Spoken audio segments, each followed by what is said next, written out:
Lecture number 20, अध्याय 2, विद्युत धारिता एवं विभव।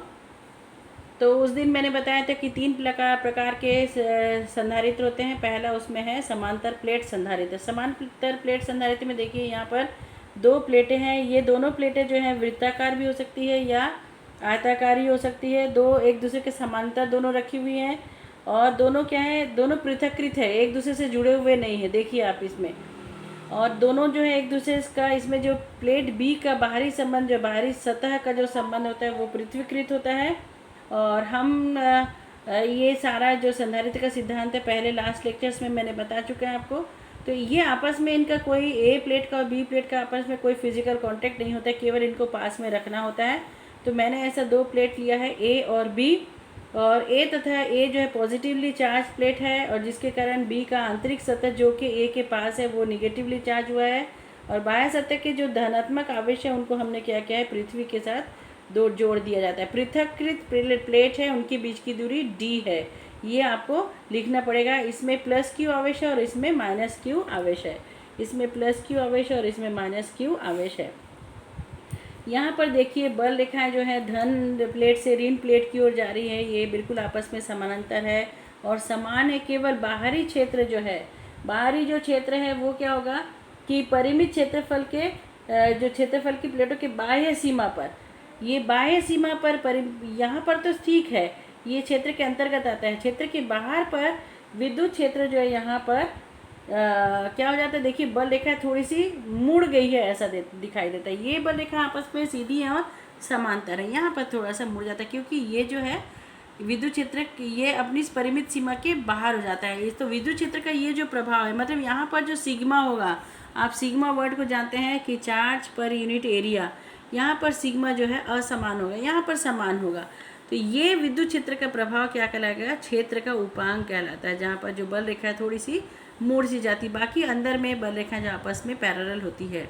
तो जितना मैंने अभी बताया आपको थ्योरी, वो आप लिखेंगे कि ये पैरेलल प्लेट के 2 प्लेट से ए तथा बी आपस में डी दूरी पर स्थित है, पृथक्कृत है। इस प्लेट बी के बाहरी सतह को हम पृथ्वीकृत कर देते हैं। इसमें प्लस क्यू आवेश है, इसमें माइनस क्यू आवेश है। ये सारा चीज़ जो है आप लिखेंगे। प्रत्येक प्लेट का क्षेत्रफल जो है वो ए है, ठीक है। क्षेत्रफल ए है और प्लेट का नाम ए है, ये दोनों का आप कन्फ्यूज़ नहीं करेंगे। प्रत्येक प्लेट का क्षेत्रफल जो है ए है। तो ए पर आवेश का पृष्ठ घनत्व सिग्मा है, तो बी पर आवेश का पृष्ठ घनत्व कितना होगा, माइनस सिग्मा होगा। बहुत क्लियर है, very very clear, it is clear, because plate A is positively charge and charges is plus Q charge and B is minus Q charge plate, ठीक है। तो इसलिए ए पर आवेश जो है पृष्ठ घनत्व उसका सिग्मा होगा और बी पर आवेश का पृष्ठ घनत्व जो है वो माइनस सिग्मा होगा। दोनों प्लेटों के मध्य विद्युत क्षेत्र की जो तीव्रता होगी, ये हम लास्ट लेक्चर्स में पहले चैप्टर्स में पढ़ चुके हैं। E is equal to sigma upon epsilon not. Epsilon जो है वो निर्वात की विद्युतशीलता है। आप सिग्मा को जानते हैं कि चार्ज पर यूनिट एरिया, प्रति इकाई क्षेत्रफल पर आवेश, तो प्रति इकाई क्षेत्रफल, इसलिए ये Q बटा A आ गया। तो E क्या हो जाएगा, सिग्मा का मान रखिए यहाँ पर Q upon epsilon not A।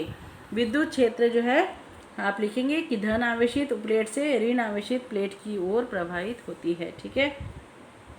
अब आ जाते हैं ए और बी प्लेटों के बीच विभवांतर, V निकालना है। दोनों प्लेटों के बीच में विभवांतर कितना, विद्युत क्षेत्र हमने निकाल लिया, विभवांतर क्या होगा।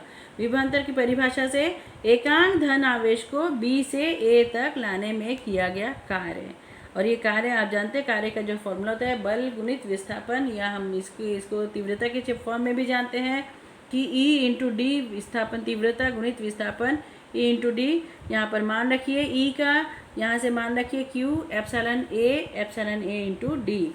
इसके बाद फिर से आ जाते हैं C पर, C is equal to Q upon V का मान रखिए यहाँ पर इस फॉर्मूले से, तो ये आ जाएगा C is equal to epsilon A upon D farad, ठीक है यहाँ तक। इसके बाद यदि प्लेटों के मध्य के पराविद्युतांक माध्यम उपस्थित है, हम क्या करते हैं, धारिता को बढ़ाने के लिए प्लेटों के बीच में पराविद्युतांक डाल देते हैं। तो पराविद्युतांक कितना है, के पराविद्युतांक वाला माध्यम हमने डाला हुआ है, तो सी प्राइम क्या हो जाएगा, के एप्सिलॉन नॉट, के सी हो जाएगा। पहले का सी था और अभी मान लें कि पहले का सी नॉट था, तो सी प्राइम विल भी नया वाला सी क्या हो जाएगा, के सी नॉट। आप जानते हैं कि के पराविद्युतांक माध्यम डालने पर धारिता जो है k गुना बढ़ जाती है। तो आप यहाँ पे मेंशन करेंगे C नॉट क्या है, परावैद्युत माध्यम की अनुपस्थिति में धारिता है। ठीक है, यहाँ तक क्लियर हो गया। ये समांतर प्लेट संधारित्र की धारिता के लिए फॉर्मूला निकालना था। अब आ जाते हैं कि आंशिक रूप से परावैद्युत पदार्थ की उपस्थिति में समांतर प्लेट संधारित्र की धारिता। Capacity of A parallel plate capacitor in the presence of partially dielectric. ये एक IMP क्वेश्चन के रूप में है। यहाँ पर सेम चीज़ है, A और B दो प्लेटें हैं समांतर प्लेट संधारित्र की, और इन दोनों प्लेटों के बीच की दूरी D है। परंतु यहाँ पे एक स्पेशल चीज़ क्या है, हमने एक T मोटाई वाला परावैद्युतांक माध्यम रखा है। K परावैद्युतांक वाला एक माध्यम अंदर रखा हुआ है। मतलब इसमें आप बिल्कुल क्लियर है कि T मोटाई का परावैद्युतांक है, परंतु बाकी जो स्पेस है यहाँ पर क्या है, वायु है। तो इसलिए इसमें जो हमारा हेडिंग था आंशिक रूप से का मतलब समझ में आया कि पूरा यहाँ पर क्या था, पूरा परावैद्युतांक माध्यम A और B के बीच में, यहाँ पर क्या है, आंशिक रूप से है। ठीक है, तो आंशिक रूप से यदि हम डाल देते हैं जिसका कि थिकनेस क्या है, जिसकी मोटाई कितनी है, T है, तो परावैद्युतांक जो उपस्थित रहेगा T मोटाई पर, और बाकी जो बचा हुआ D माइनस T मोटाई में क्या होगी, वायु होगी। ठीक है, आवेश का पृष्ठ घनत्व तो फिर से हम सिग्मा ले रहे हैं, sigma is equal to Q/A।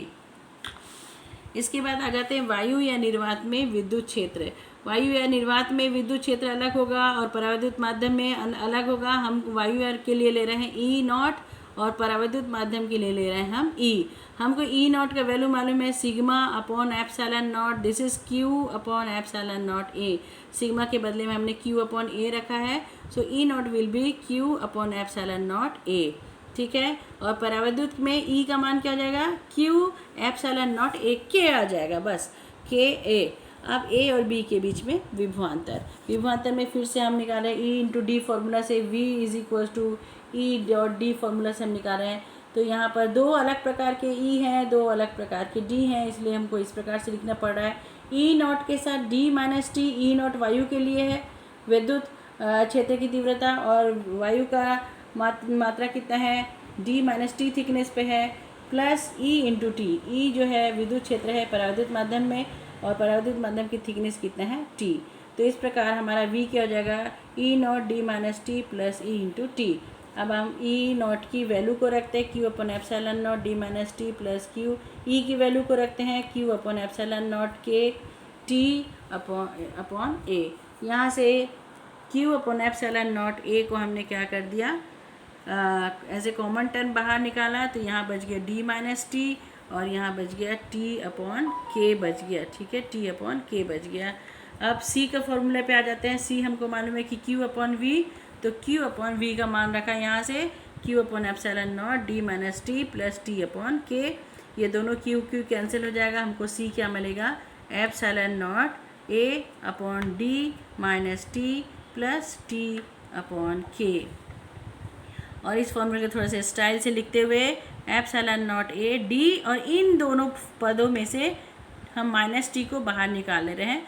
So in bracket में हमको क्या मिलेगा, अंदर 1 माइनस, बिकॉज हमने माइनस बाहर लिया तो ये प्लस माइनस हो जाएगा, एंड टी हमने ऑलरेडी बाहर निकाला तो 1 अपॉन K हो जाएगा। ठीक है, तो हमारा मेन फॉर्मूला जो है आप इस प्रकार से भी याद रख सकते हैं कि C is equal to epsilon not A D minus T plus T upon K।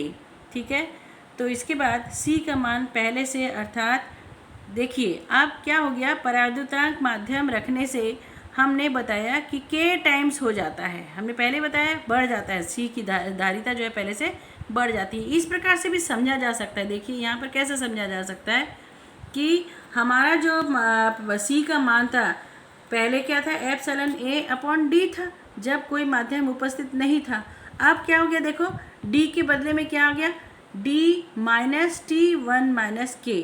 D से इतना पोर्शन कम हो गया और पहले से D कम हो गया। ठीक है, पहले बिना माध्यम के क्या था, ओनली D था, जब हमने माध्यम डाला तब क्या हो गया, D के बदले में क्या आ गया, D माइनस, और इतना टर्म जो है माइनस हो गया, कितना माइनस हो गया, T into 1 minus 1 upon K, इतना कम हो गया, D पहले से कम हो गया, हर जो है पहले से कम हो गया, मतलब क्या है, C बढ़ गया। ठीक है, हर का मान, ये न्यूमरेटर है, डिनोमिनेटर है, ये अंश और ये हर है, हर का मान पहले से, डिनोमिनेटर जो पहले से छोटा हो गया, इसका मतलब क्या है, C का मान पहले से बढ़ गया। ठीक है, या ये इस बात का प्रमाण है कि सी कब बढ़ जाएगा, जब माध्यम उपस्थित हो, परावैद्युत माध्यम उपस्थित हो। हमने आंशिक रूप से डाला है, फिर भी सी का मान जो पहले से बढ़ गया है। इसके बाद इस सूत्र को ही हम लेकर चलते हैं कि C is equals to epsilon naught A D minus T plus T upon K, सूत्र लेकर चलते हैं। अब हम क्या करते हैं, एक अलग एक्सपेरिमेंट है कि दोनों प्लेटों के बीच में हम अलग अलग मोटाई का अलग अलग परावैद्युतांक माध्यम डाल रहे हैं। T1, T2, T3 मोटाई वाला क्या क्या, K1, K2, K3 ऐसा परावैद्युतांक वाला माध्यम, मतलब K1 परावैद्युतांक जिसकी मोटाई T1 है, K2 परावैद्युतांक डाल दिए जिसकी की मोटाई T2 है, K3 परावैद्युतांक वाला हमने T3 मोटाई को क्या कर दिया है, समांतर प्लेट संधारित्र के बीचों में हम डालते गए हैं। ऐसा एक हमने क्या बनाया, समांतर प्लेट संधारित्र, उनके पट्टी अलग अलग पट्टी हमने डाल दी है, अलग अलग थिकनेस वाली पट्टी जो है अलग अलग परावैद्युतांक की डाल दी है।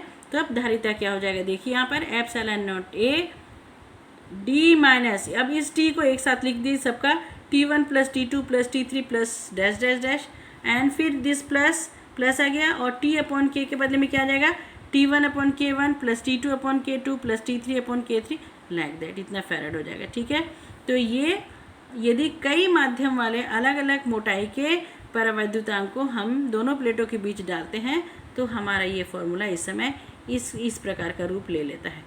Thank you.